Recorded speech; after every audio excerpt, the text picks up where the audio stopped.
ഈ രക്ഷ, മനുഷ്യൻ്റെ ആത്മരക്ഷയും പരിശുദ്ധാത്മാവിൻ്റെ നിറവും ഒക്കെ അടങ്ങിയിരിക്കുന്നത് എന്തിലാണ്? യേശുക്രിസ്തുവിൻ്റെ കുരിശുമരണത്തിലാണ്. അതുകൊണ്ടാണ് അപ്പോസ്തലൻ പറയുന്നത്, എന്തുകൊണ്ടാണ്? കുരിശുമരണത്തെക്കുറിച്ചല്ലാതെ, നിങ്ങളുടെ കൂടെ ഞാൻ ആയിരുന്നപ്പോൾ യേശുവിൻ്റെ കുരിശുമരണത്തെക്കുറിച്ചല്ലാതെ മറ്റൊന്നും അറിയേണ്ടതില്ലെന്ന് ഞാൻ കരുതിയെന്ന്. കുരിശുമരണത്തിന് അത്രയും ശക്തിയാണ്. 1 കൊരിന്ത്യൻസ് 2:2 ശ്രുതികട ഹല്ലേലൂയ. Take the bed of God. Hallelujah, hallelujah, hallelujah, hallelujah, hallelujah. യേശുവേ നന്ദി. hallelujah, ആരാധന. Hallelujah, hallelujah. 1 കൊരിന്ത്യൻസ് 2:2. 1 കൊരിന്ത്യൻസ് 2:2. നിങ്ങളുടെ ഇടയിലായിരുന്നപ്പോൾ, നിങ്ങളുടെ ഇടയിലായിരുന്നപ്പോൾ യേശുക്രിസ്തുവിനെ കുറിച്ചല്ലാതെ, യേശുക്രിസ്തുവിനെക്കുറിച്ചല്ലാതെ, അതും ക്രൂശിതനായവനെ കുറിച്ചല്ലാതെ മറ്റൊന്നിനെ കുറിച്ചും അറിയേണ്ടതില്ലെന്ന് ഞാൻ തീരുമാനിച്ചു. അതായത് ഒരു മനുഷ്യൻ അറിയേണ്ട ഏറ്റവും വലിയ കാര്യം എന്താണ്? ക്രൂശിതനായ ക്രിസ്തുവിനെ കുറിച്ചാണ്. എന്താ കാര്യം? അവൻ ക്രൂശിക്കപ്പെട്ടത് എനിക്ക് പകരക്കാരനായാണ്. അവൻ ഏറ്റെടുത്തത് എൻ്റെ പാപങ്ങളാണ്. അവൻ മൂലമാണ്, അവൻ്റെ നാമം മൂലമാണ് ഞാൻ വിടുവിക്കപ്പെട്ടത്. ദൈവപൈതലേ, നീ എന്ന് യേശു ക്രിസ്തു നിനക്ക് വേണ്ടി മരിച്ചു, നിൻ്റെ പാപങ്ങൾ നീ മരിക്കുന്നതിന് പകരം, നിത്യമായി മരിക്കുന്നതിന് വേണ്ടി മരിക്കുന്നതിന് പകരം അവൻ മരിച്ചു. അവൻ്റെ ആ മരണത്തെ, പാപത്തെ ഏറ്റെടുത്തത് പിതാവായ ദൈവത്തെ മഹത്വപ്പെടുത്തി ദൈവം അവനെ ഉയർത്തെഴുന്നേൽപ്പിച്ചു വന്ന് അത് നിനക്ക് വേണ്ടിയാണെന്ന് നീ വിശ്വസിച്ചാൽ യു വിൽ ബി സേവ്ഡ്. നീ വീണ്ടെടുക്കപ്പെട്ട വ്യക്തിയാകും. ശ്രുതികട ഹല്ലേലൂയ. Hallelujah, hallelujah, hallelujah. യേശുവേ നന്ദി. hallelujah, hallelujah. ആരാധന, ആരാധന. പരമദിവ്യകാരുണ്യത്തിന് എന്നേരവും ആരാധനയും സ്തുതിയും പുകഴ്ചയും ഉണ്ടായിരിക്കട്ടെ. എൻ്റെ ദൈവഭക്തലേ, നീ ഇപ്പോൾ ഒരു ചെളിക്കുണ്ടിൽ കിടക്കണമെന്ന് വിചാരിച്ചോ? നീ എന്തോ നിനക്ക് ആവശ്യമുള്ള എന്തോ എടുക്കാൻ വേണ്ടി പരക്കം പാഞ്ഞ് പോയി നീ ഒരു കിണറ്റിൽ വീണെന്ന് വിചാരിച്ചോ? ഒരു പൊട്ടക്കിണറ്റിൽ വീണ. അപ്പോൾ നിനക്ക് അവിടെ രക്ഷപ്പെടാൻ പറ്റണില്ല. നിന്നെ രക്ഷിക്കാൻ വന്ന ആൾ നിന്നെ രക്ഷപ്പെടുത്തിയപ്പോൾ അയാളുടെ കൈയും കാലും മുഴുവൻ മുറിഞ്ഞ് ചോര വാർന്ന പരീക്ഷീണനായിപ്പോയി. അയാളുടെ ചോരപ്പാട് കണ്ടാൽ നിനക്ക് എന്ത് തോന്നും? ഞാനിങ്ങനെ ഒരു കുരത കാണിച്ച് ചാടിയത് കൊണ്ടല്ലേ ഈ മനുഷ്യൻ ഇത്രയും കഷ്ടപ്പെട്ട് ചോര വാർത്ത് പോയത്. അപ്പോൾ അത് നിനക്കുണ്ടാകണം എന്താണ്? ആ ചോരപ്പാട് കാണുമ്പോൾ പശ്ചാത്താപം അല്ലേ? നീ അരുതാത്ത കാര്യത്തിന് വേണ്ടി ഓടി നടന്ന് ഒരു മനുഷ്യനെ, നിഷ്കളങ്കനായ ഒരു മനുഷ്യനെ ഇല്ലായിരുന്നെങ്കിൽ നീ രക്ഷപ്പെടാത്ത ആ അവസാനം നിത്യമരണം ആയിരുന്നില്ലേ എന്ന് ഓർത്തുകൊണ്ട് നിനക്കൊരു വേദന തോന്നാം. ക്രിസ്തുവിൻ്റെ കുരിശുമരണം കാണുമ്പോഴേ നമ്മുടെ പാപങ്ങൾക്ക് വേണ്ടി ആ പരിഹാരം അവൻ ഏറ്റെടുക്കാതിരുന്നെങ്കിൽ നമ്മളും പട്ടി ചാകണ പോലെ ചത്ത്, ഈ പന്നി ചാകണ പോലെ ചത്ത്, പക്ഷികൾ ചാകണ പോലെ ചത്ത് മൺമറഞ്ഞു പോകത്തില്ലേ? നമുക്ക് നിത്യജീവൻ കിട്ടത്തില്ലായിരുന്നല്ലോ. ഓർക്കുക, ഇത് പറയണത് ജോസഫ് അച്ഛനാ. എന്താ കാര്യം? ഞാൻ മാതാവിനെ നേരെ കണ്ടൊരാളാണ്. അപ്പോൾ മാതാവിന് ജീവനോടെ കണ്ട ആളാണ്. എനിക്കറിയാം പുനരുദ്ധാനം എന്താണെന്ന്, എനിക്കറിയാം നിത്യജീവിതം എന്താണെന്ന്. എന്ന് വെച്ചാൽ എൻ്റെ ദൈവപൈതലേ, എനിക്കും നിനക്കും നിത്യജീവൻ ലഭിക്കുന്നതിന് വേണ്ടി എൻ്റെയും പാപങ്ങളെ സ്വന്തമായിട്ട് ഏറ്റെടുത്തുകൊണ്ട് ഒരു മുൾക്കിരീടമായി തിരുവിലാവിലും മുറിവായ മുൾക്കിരീടമായി കരച്ചടങ്ങൾ ആണിപ്പെടുത്തായി സർവാംഗം മുറിവായി അവൻ്റെ മുതുകിലാണ് ശത്രുക്കൾ ഉഴുതുമറിച്ചതെന്ന് പറയുമ്പോൾ അവനെ കാണുമ്പോൾ നമ്മൾക്ക് എന്താണ് തോന്നേണ്ടത്? അവൻ്റെ പീഡാനുഭവം കാണുമ്പോൾ നമുക്ക് എന്താണ് തോന്നുന്നത്? ഈ മനുഷ്യനെ കണ്ടാൽ അവൻ മനുഷ്യനാണെന്ന് പോലും തോന്നത്തില്ലെന്ന് ഐസയാക്ക് തോന്നിയെങ്കിൽ നമുക്ക് എന്താണ് തോന്നേണ്ടത്? പശ്ചാത്താപമില്ലേ? ആ പശ്ചാത്താപത്തിന് ദൈവം നൽകുന്ന മറുപടിയാണ് പരിശുദ്ധാത്മാവ്. സ്തുതിക്കട്ടെ. ഹല്ലേലൂയ, ഹല്ലേലൂയ, ഹല്ലേലൂയ, ഹല്ലേലൂയ, ഹല്ലേലൂയ. യേശുവേ നന്ദി. ഹല്ലേലൂയ, ഹല്ലേലൂയ, ഹല്ലേലൂയ. നിങ്ങൾക്ക് എന്തുകൊണ്ടാണ് കുമ്പസാരിച്ചിട്ടും പശ്ചാത്താപം തോന്നാത്തത്? നിങ്ങൾ ക്രിസ്തുവിനെക്കുറിച്ചും പീഡാനുഭവത്തെക്കുറിച്ചും നിൻ്റെ പാപത്തിൻ്റെ പരിഹാരമായിട്ടാണ് ക്രിസ്തു പീഡിതനായെന്ന് നമുക്കൊരു പശ്ചാത്താപം കിട്ടാത്തത് കൊണ്ടാണ്. ഒരു വ്യക്തിക്ക് പശ്ചാത്താപം കിട്ടണമെന്നുണ്ടെങ്കിൽ അവർക്ക് കുറ്റബോധമുണ്ടാകാം. പക്ഷേ ക്രിസ്തുവിനെ ചേർത്ത് നിൻ്റെ പാപത്തെക്കുറിച്ച് ഓർക്കുമ്പോഴേ നിൻ്റെ പകരക്കാരനായി നിനക്ക് വേണ്ടി ഇനി ഡെലിവറായി നീ രക്ഷിക്കപ്പെട്ടു എന്ന് മനസ്സിലാക്കി കഴിയുമ്പോൾ നിനക്ക് പശ്ചാത്താപം തോന്നുന്നത് ക്രിസ്തുവിനോടുള്ള സ്നേഹത്തെ പ്രതിയായിരിക്കാം നിനക്കുണ്ടാകുന്നത്. പ്രാർത്ഥിക്കുക. കർത്താവായ ദൈവമേ, ക്രിസ്തുവിന്റെ പീഡാനുഭവത്തെ ഓർത്തുകൊണ്ട് പാപാവസ്ഥയ്ക്ക് വിടുതൽ നൽകിയവനെ ഓർത്തുകൊണ്ട് ദുഃഖം തോന്നണമേ, ആത്മസന്തോഷം നൽകണമേ, ആന്തരികമായ ദുഃഖം തോന്നണമേ, ദുഃഖം തോന്നണമേ. പരിശുദ്ധാത്മാവിനെ കിട്ടാൻ എന്താ മാർഗമെന്ന് അപ്പോസ്തലന്മാരോട് ജനങ്ങൾ ചോദിച്ചപ്പോൾ പരിശുദ്ധാത്മാവിനെ കിട്ടാൻ എന്താ മാർഗമെന്ന് പരിശുദ്ധാത്മാവാണ് പത്രോസിന് പറഞ്ഞു കൊടുക്കുന്നത്. എന്താ പറഞ്ഞു കൊടുത്തത്? You repent, the holy spirit will be given to you. നിങ്ങൾ പശ്ചാത്തപിക്കട്ടെ. Take the word of God. നിങ്ങൾ പശ്ചാത്തപിക്കുവിൻ, പാപമോചനത്തിനായി യേശുക്രിസ്തുവിൻ്റെ നാമത്തിൽ സ്നാനമേൽക്കുവിൻ.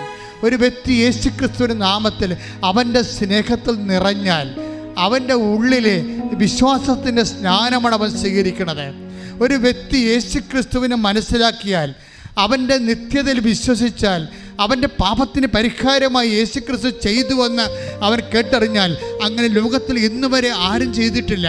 ഒരുപക്ഷെ നീതിമാനായ മനുഷ്യന് വേണ്ടി ഒരാൾ അങ്ങനെ ചെയ്തെന്ന് വരാം, പക്ഷെ പാപികളായ മക്കൾക്ക് വേണ്ടി ആരും അങ്ങനെ ചെയ്തിട്ടില്ല. പക്ഷെ നമ്മൾ പാപികളായിരിക്കെ നമ്മുടെ പാപങ്ങൾ പരിഹരിക്കാൻ വേണ്ടി അവൻ നമ്മുടെ പാപങ്ങൾ ഏറ്റെടുത്തപ്പോൾ അവൻ്റെ പരിഹാര മാർഗങ്ങളാൽ ആണ് അവൻ്റെ പീഡാനുഭവത്താലാണ് നമ്മുടെ പാപങ്ങൾ നമ്മൾ നീതീകരിക്കപ്പെട്ടെങ്കിൽ അതിനാണ് രക്ഷ എന്ന് പറയുന്നത്. അത് നൽകിയത് ദൈവത്തിൻ്റെ സ്നേഹമാണെങ്കിൽ, ആ ദൈവത്തിൻ്റെ സ്നേഹത്തിൻ്റെ ദാനമാണ് ആ പാപത്തെ ഓർത്ത് പശ്ചാത്തപിക്കുമ്പോൾ നമുക്ക് നൽകുന്ന പരിശുദ്ധാത്മാവ്. സ്തുതിക്കട്ടെ.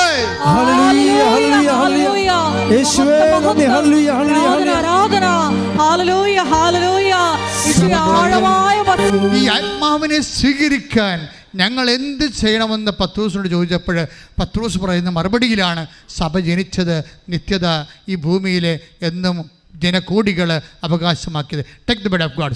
അപ്പോസ്തലപ്രവർത്തനങ്ങൾ 2:38. അപ്പോസ്തലപ്രവർത്തനം 2:38. പത്രോസ് പറഞ്ഞു, നിങ്ങൾ പശ്ചാത്തപിക്കുവിൻ, പാപമോചനത്തിനായി എല്ലാവരും യേശുക്രിസ്തുവിന്റെ നാമത്തിൽ സ്നാനം സ്വീകരിക്കുവിൻ. പരിശുദ്ധാത്മാവിന്റെ ദാനം നിങ്ങൾക്ക് ലഭിക്കും. ശ്രുതികട. ഹല്ലേലൂയ.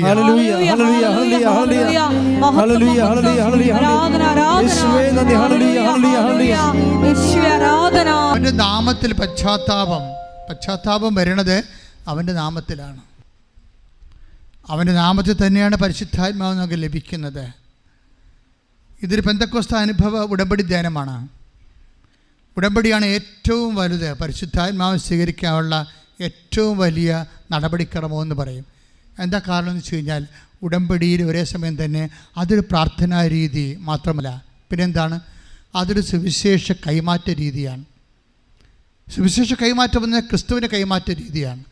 നിങ്ങൾ കൃപാസനം പത്രം കൊടുക്കുന്നതും ക്രിസ്തുവിനെക്കുറിച്ച് പറയുന്നതും ഉടമ്പടിയെക്കുറിച്ച് പറയുന്നതും ഇപ്പോൾ ഏറ്റവും കൂടുതൽ പ്രേക്ഷിത പ്രവർത്തനം നടക്കുന്നത് എങ്ങനെയാണ്? നമുക്ക് കൃപാസനത്തിൻ്റെ യൂട്യൂബുണ്ട്, അതുപോലെ തന്നെ ഫേസ്ബുക്ക് ഉണ്ട്, അതുകൊണ്ട് 3 ലക്ഷത്തോളം. പക്ഷേ അതേസമയം തന്നെ പത്രമുണ്ട്. പക്ഷേ ഏറ്റവും കൂടുതൽ പ്രേക്ഷിത പ്രവർത്തനം നടക്കുന്നത് ഏത് വഴിയാണ്? മൗത്താണ്.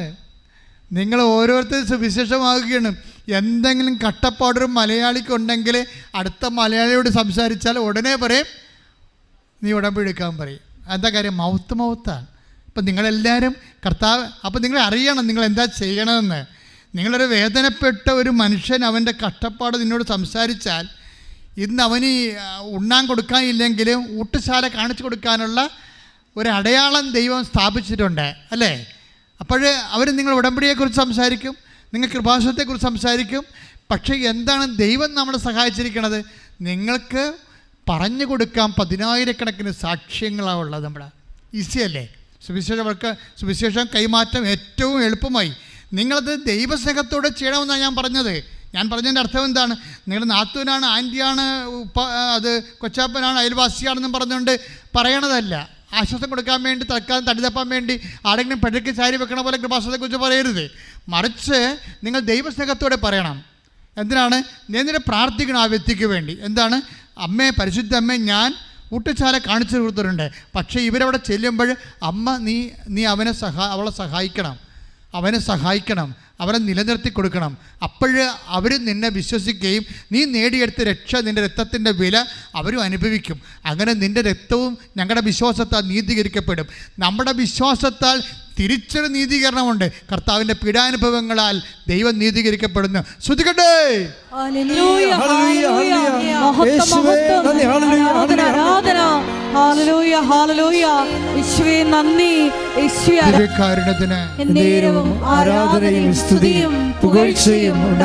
നമ്മളെ അതായത് യേശുക്രിസ്തുവിൻ്റെ പീഡാനുഭവത്തെ അംഗീകരിച്ച് അവൻ്റെ തീരുമാനത്തെ വിശ്വസിച്ച് ഉയർപ്പിൽ തിരുമണത്തെ പ്രഖ്യാപിച്ച് എന്താ പ്രഖ്യാപിക്കണത്? ക്രിസ്തു എനിക്ക് പകരക്കാരനായി മരിച്ചു എന്ന് ഞാൻ പ്രഖ്യാപിക്കണത്. അപ്പോൾ എൻ്റെ പാപത്തിന് പരിഹാരം അവൻ ചെയ്തു എന്ന് ഞാൻ പ്രഖ്യാപിക്കാൻ, അതാ മരണത്തെ പ്രഖ്യാപിക്കണമെന്ന് പറയണം. അപ്പോഴെന്ത് ചെയ്യും? അവൻ ഉയർപ്പിൽ വിശ്വസിക്കുന്നു. എന്താണ്? അവൻ്റെ മരണത്തിൽ പിതാവായ ദൈവം മഹത്വപ്പെട്ടിരിക്കുന്നു. പാപത്തിന് പരിഹാരം ചെയ്തുകൊണ്ട് ദൈവത്തിൻ്റെ ഇഷ്ടം അവൻ നിറവേറ്റിയിരിക്കുന്നു. ഇതാ ഞാൻ വരുന്നു, അങ്ങനെ ഇഷ്ടം നിറവേറ്റുകയാണ്. എൻ്റെ സന്തോഷം എന്ന് പറയുമ്പോൾ ക്രിസ്തുവിൻ്റെ സന്തോഷം കുരിശുമരണമാണെന്ന് ബൈബിൾ രേഖപ്പെടുത്തുമ്പോൾ നമുക്ക് അതിൽ നിന്ന് ഫലമായി ലഭിക്കുന്നത് വിടുതലും പാപമോചനവും നിത്യജീവിതവുമാണ്. കൈയിട്ടിച്ച് കർത്താൻ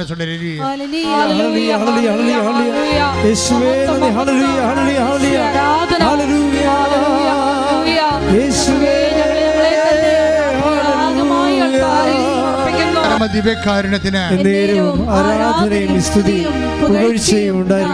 എൻ്റെ പ്രിയപ്പെട്ടവരെ, ക്രിസ്തുവിൻ്റെ ആത്മാവാണ് നിങ്ങളിലുണ്ടെങ്കിൽ നിങ്ങൾക്ക് ഏത് കാലാവസ്ഥയിലും ക്രിസ്തുവിൻ്റെ ആത്മാവ് പ്രവർത്തിക്കും. മനുഷ്യൻ്റെ ആത്മാവ് പ്രവർത്തിക്കത്തില്ല, ബോധം കെട്ട് പോകും. അതല്ലേ ഇപ്പോൾ ലിസി കോഴിക്കോട് നിന്ന് കടക്കാർ അവരുടെ കടയില്ലേ, ലിസി കോഴിക്കോടിൻ്റെ സാക്ഷ്യത്തിൽ എന്താ പറയുന്നത്? അവരുടെ കാശ് നഷ്ടപ്പെട്ടു. അവർ തമിഴ്നാട്ടിലേക്ക് പോകുന്ന വഴിക്ക് ഈ പ്ലാസ്റ്റിക് പേപ്പർ വാഴലയും അതുപോലെ തന്നെ മെഴുകുതിരിക്ക് തിരിയും ഒക്കെ അസംസ്കൃത പദാർത്ഥങ്ങൾ, പിന്നെ കൂടുകളൊക്കെ ഉണ്ടാക്കാനുള്ള ചെറിയ കിട വ്യവസായമാണ്. അപ്പം അത് പൈസയും കൊണ്ട് പോയപ്പോൾ അത് നഷ്ടപ്പെട്ടു. പിന്നെ അവർ കടം വാങ്ങിച്ചാണ് ഇവിടെ നാട്ടിൽ ഈ സാധനം കൊണ്ട് എത്തിയത്. പക്ഷെ അവർ പറയുന്നൊരു വാക്കുണ്ട്, എനിക്കൊരു അബദ്ധം പറ്റിയെന്നാണ് പറയണേ. എന്താണ് അബദ്ധം പറ്റിയത്? ഞാനങ്ങനെ കൂളായിട്ട് ഒറ്റക്ക് ജോലി ചെയ്ത് പോകുകയായിരുന്നു. തിരിയുണ്ടാക്കും, പേപ്പർ കൂടുണ്ടാക്കും, പേപ്പർ വാഴല കൊണ്ട് ചില കാര്യങ്ങൾ ചെയ്യും, അത് എൻ്റെ വിതരണം നടത്തും. അങ്ങനെ ഒരു എൻ്റർപ്രനറായിട്ട് വർക്ക് ചെയ്യുകയാണ്.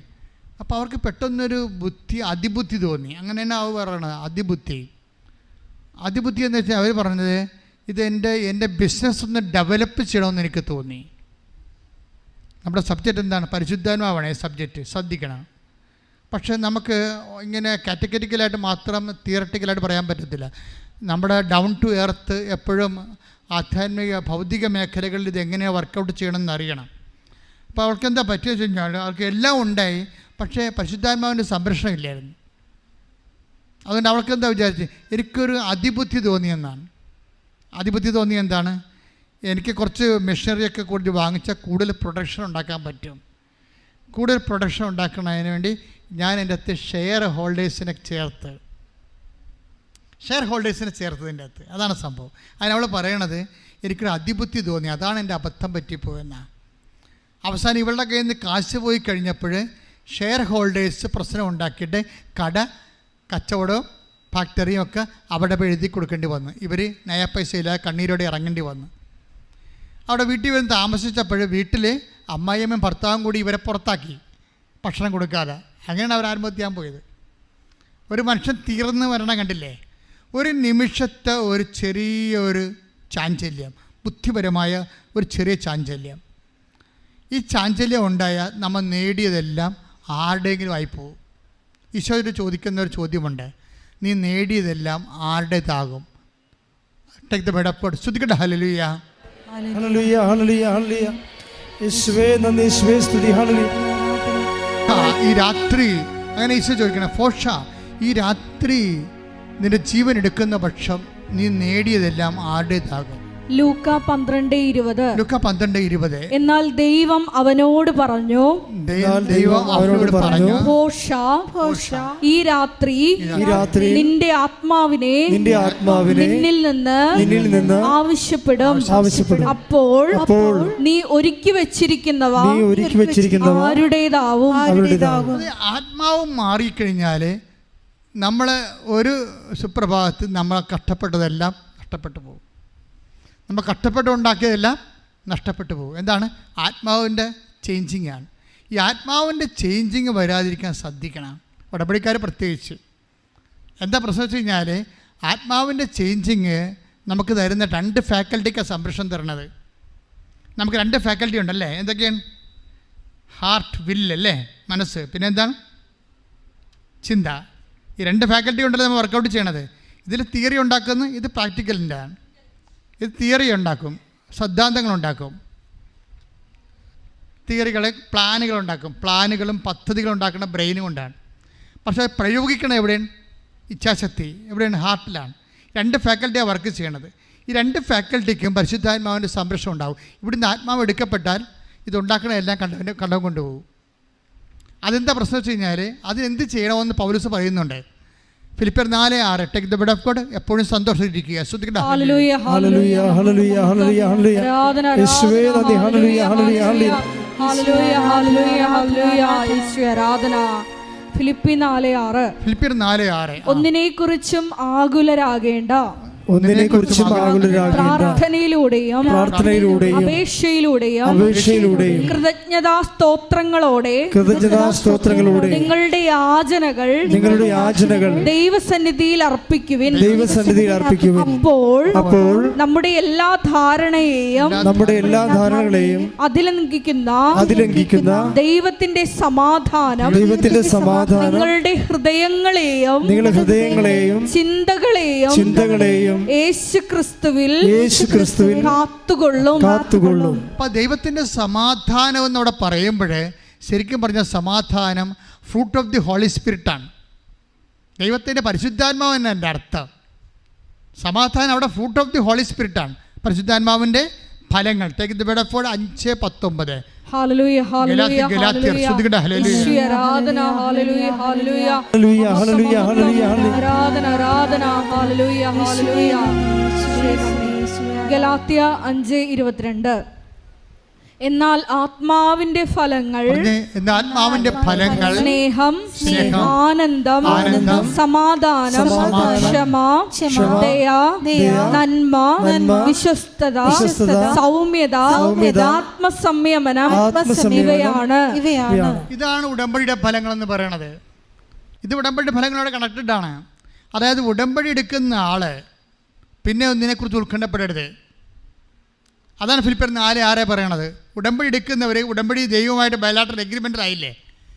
അതാണ് ചിലർ പറഞ്ഞു, ഞാൻ ഉടമ്പടി എടുത്തപ്പോൾ തന്നെ എനിക്ക് ധൈര്യം തോന്നിയെന്ന് പറഞ്ഞില്ലേ. ധൈര്യം മാത്രമല്ല, സമാധാനം തോന്നും. ധൈര്യവും സമാധാനവും ആരുടെ അതായത് ഗലാത്യർ 5:22 അനുസരിച്ചുകൊണ്ട് ധൈര്യവും സമാധാനവും പരിശുദ്ധാത്മാവിൻ്റെ ഫലമാണ്. That means when you have taken the covenant you feel the holy Spirit. That means it is given to you. അതായത് നീ പരിശുദ്ധാത്മാവിനെ ഉടമ്പടി എടുക്കുമ്പോൾ തന്നെ നിങ്ങൾക്ക് ധൈര്യമോ സമാധാനം തോന്നിയാൽ യു ആർ ഇൻസ്പിരിറ്റഡ്, നിങ്ങൾ സ്പിരിറ്റിലായെന്ന അർത്ഥം. കാര്യം എന്താ? പിന്നെ എന്താ പ്രശ്നം? പിന്നെ ദൈവം എന്താ വചനം പറയുന്നത് എന്താണ്? നിങ്ങൾ ഒന്നിനേക്ക് ഫിലിപ്പിയർ 4:19 ഗലാത്യർ 5:22 പറയും, നിങ്ങൾ ഒന്നിനെക്കുറിച്ചും പിന്നെ ഉത്കണ്ഠപ്പെടേണ്ട ആവശ്യമില്ല. പിന്നെ എന്താ കാരണത്? എപ്പോഴും സന്തോഷത്തോടെ ഇരിക്കണം. പിന്നെ എന്താണ്? ഇടതടവില്ലാതെ പ്രാർത്ഥിക്കണം. പിന്നെ എന്താ പറയണത്? എല്ലാ കാര്യങ്ങളും ഓർത്തുകൊണ്ടും കൃതജ്ഞത പ്രകാശിപ്പിക്കണം. അപ്പോൾ ദൈവം കാര്യങ്ങൾ, നല്ല കാര്യങ്ങളും മോശ കാര്യങ്ങളും തിരിച്ചിട്ടില്ല. ഇപ്പം ഞാൻ ഇന്ന് കുർബാനയ്ക്ക് പറഞ്ഞില്ലേ ഇല്ല, ഇപ്പോൾ ഞാൻ നിങ്ങളോട് പറയുന്നു, എൻ്റെ മെഡിക്കൽ റിപ്പോർട്ട് ഉണ്ടാണ്, സിവിയർ കിഡ്നി പേഷ്യൻ്റ് എന്നാണ് എൻ്റെ മെഡിക്കൽ റിപ്പോർട്ട്. എത്ര കൊല്ലമായി? കുറേ കൊല്ലമായി. ഇത് ഞാൻ സുന്ദരമായിട്ട് കർത്താവിൻ്റെ വേല ചെയ്യുന്നുണ്ട്. ഒരു 200 പേരെ വെച്ച് ഒരു ദിവസം കാണുന്നുണ്ട്. എല്ലാ എത്രയോ ജോലിയുണ്ട്, പുറത്ത് പോകുന്നുണ്ട്, ശുശ്രൂഷ ചെയ്യുന്നുണ്ട്. എല്ലാം ഡയറ്റാണെങ്കിൽ നിങ്ങളെ ഒരു ഭയങ്കര സിവിയർ ഡയറ്റാണ്. ഒന്നും പ്രശ്നമല്ല. അതായത് നമ്മൾ പരിശുദ്ധാത്മാവ് നിറയുമ്പോൾ ഉണ്ടാകുന്നൊരു വിഷയം എപ്പോഴും സന്തോഷിച്ചിരിക്കുക, ഇടതവില്ലാതെ പ്രാർത്ഥിക്കുക, എല്ലാ കാര്യങ്ങളെ ഓർത്തുകൊണ്ട് കൃതജ്ഞത, നമ്മുടെ രോഗങ്ങളെ ഓർത്തുകൊണ്ടും കൃതജ്ഞത പ്രകാശിപ്പിക്കണം. ബൈബിൾ മാത്രമേ അങ്ങനെ പറയത്തുള്ളൂ. കാര്യം ബൈബിള് വേദ പുസ്തകമല്ലേ, അതുകൊണ്ട് സത്യമേ പറയത്തുള്ളൂ. കാര്യം നിനക്കൊരു പരാജയം വന്നു, ഇപ്പോൾ ആ പരാജയം വന്നാലും, ഇപ്പോൾ ഞാൻ നിങ്ങളോട് പറയുന്നു, ഞാൻ ഒരിക്കൽ പറഞ്ഞില്ലേ, കോവിഡ് വന്ന് ഈ കിഡ്നി രോഗമുള്ള എനിക്ക് കോവിഡും തന്ന്, ഇതെല്ലാം എനിക്ക് പ്രത്യക്ഷപ്പെട്ട അമ്മയുടെ അടുത്ത് നിന്നാണ് ഞാൻ ജോലി ചെയ്യണത്. അപ്പോൾ ഈ ജോലി ചെയ്യുമ്പോൾ എന്നെ ഇതിൽ നിന്നൊക്കെ മാറ്റണമെന്ന് ഞാൻ പറയത്തില്ല. എന്താ കാര്യം? ഞാൻ വിശ്വസിക്കുകയും സ്നേഹിക്കുകയും പ്രഖ്യാപിക്കുകയും പ്രത്യാശിക്കുകയും ചെയ്യുന്നത് കുരിശുരൂപത്തിലാണ്. അപ്പോൾ അതിൻ്റെ ഒരു പങ്കാളിക്ക് മാത്രമേ കുരിശിനെ പ്രഘോഷിക്കാൻ പറ്റത്തുള്ളൂ. മാറിയുന്നതുകൊണ്ട് നമുക്ക് ചെയ്യാൻ പറ്റത്തില്ല. അത് കൂലിവേലക്കാരനാകും. ഞാൻ കൂലിവേലക്കാരനല്ല, ഞാൻ സ്വന്തമായിട്ട് വീട്ടുകാരനായിട്ടാണ് സുവിശേഷ വേല ചെയ്യണത്. അതെനിക്ക് ബോധ്യമുള്ളത് കൊണ്ട് കിട്ടുന്ന പീഡാനുഭവങ്ങൾ ഓർത്ത് ഞാൻ വിഷമിക്കുന്നില്ല. പക്ഷേ ഞങ്ങൾ സമർപ്പിക്കും എന്നാൽ പറ്റും? ബലഹീനതയിലാണ് ദൈവത്തിൻ്റെ ശക്തി പ്രവർത്തിക്കണത്. ക്ലിയർ അല്ലേ? അത് പൗലോസ്, അതാണ് we are following apostolic spirituality. Apostolic spirituality ഒരു കുഴപ്പമുണ്ട്, അത് മരിയനല്ലെന്ന് മാത്രമേ ഉള്ളൂ. പക്ഷേ കൃപാസനം ഫോളോ ചെയ്യണത് അപ്പോസ്റ്റലിക് സ്പിരിച്വാലിറ്റി ഫ്രം മരിയൻ സ്പിരിച്വാലിറ്റിയാണ്. കാര്യം അപ്പോസ്റ്റലന്മാർക്ക് ഇല്ലാതിരുന്ന ഒരു കൃപയുള്ളത്, അവർക്ക് മരിയനെക്കുറിച്ച് അത്രയും പിടിപാടില്ലായിരുന്നു. മരിയൻ റെഫറൻസ് കുറവല്ലേ, നടപടി പുസ്തകങ്ങളൊക്കെ മരിയൻ റെഫറൻസ് കുറവാണ്. ആ അപ്പോസ്റ്റലിക് സ്പിരിച്വാലിറ്റിയുടെ കൂടെയാണ് അപ്രതിരോധ്യമായ മരിയൻ സ്പിരിച്വാലിറ്റി കൂടി വരുമ്പോഴാണ് ഉടമ്പടി നിന്ന് ജ്വലിക്കണത്. ഈ ആത്മഹത്യ ചെയ്യാൻ വേണ്ട സ്ത്രീക്ക് എന്താ സംഭവിച്ചിരിക്കുന്നത്? പിന്നീട് അവരിവിടെ വന്ന് ഉടമ്പടി എടുത്തപ്പോൾ തന്നെ അമ്മ എന്താ ചെയ്തിരിക്കുന്നത്? അമ്മ പതുക്കെ അവൻ്റെ മക്കളെല്ലാം സെറ്റ് ചെയ്ത് കൊടുക്കുന്നുണ്ട്. വിത്തിൻ നോ ടൈം 3 മാസത്തിനുള്ളിൽ അവർ പഴയ പവറിലേക്ക് തിരിച്ചു വരും, പഴയ പവറിലേക്ക്. അപ്പം നീ ഒന്നും നഷ്ടപ്പെട്ടു പോയി, തകർന്നു പോയെന്ന് പറയരുത്. നീ എന്ത് നഷ്ടപ്പെട്ടാലും നിൻ്റെ കയ്യിൽ നിന്ന് ഈശോയും അമ്മയും പോകാതിരുന്നാൽ മതി. അപ്പോൾ പരിശുദ്ധാത്മാവ് നിത്യം കുടികൊള്ളുകയും ചെയ്യും. പിന്നെ എന്താ അവർ പറഞ്ഞ കാര്യം എന്താ? എനിക്കൊരു മണ്ടത്തരം പറ്റിപ്പോയെന്ന് പറഞ്ഞല്ല. എൻ്റെ അർത്ഥം എന്താണ്? നമ്മളെ ഫിലിപ്പിയർ വായിച്ചില്ലേ? എന്താണ് ഫിലിപ്പിയർ 4:6 വായിച്ചില്ലേ? എന്താ വായിച്ചത്? എപ്പോഴും സന്തോഷത്തോടെ ഇരിക്കുവാൻ, പിന്നെ എന്താണ്? ഇടതടവില്ലാതെ പ്രാർത്ഥിക്കുവാൻ, എല്ലാ കാര്യങ്ങളും ഓർത്തുകൊണ്ട് കൃതജ്ഞ പ്രകാശിപ്പിക്കും. അപ്പം നിങ്ങളുടെ ധാരണകളെ അതിലേക്കിക്കുന്ന ദൈവത്തിൻ്റെ സമാധാനം, ദൈവത്തിൻ്റെ പരിശുദ്ധാത്മാവ് നിങ്ങളുടെ ചിന്തകളെ, ഹൃദയത്തെയും കർത്താവ് യേശു ക്രിസ്തുവിൽ കാത്തുകൊള്ളും. അപ്പം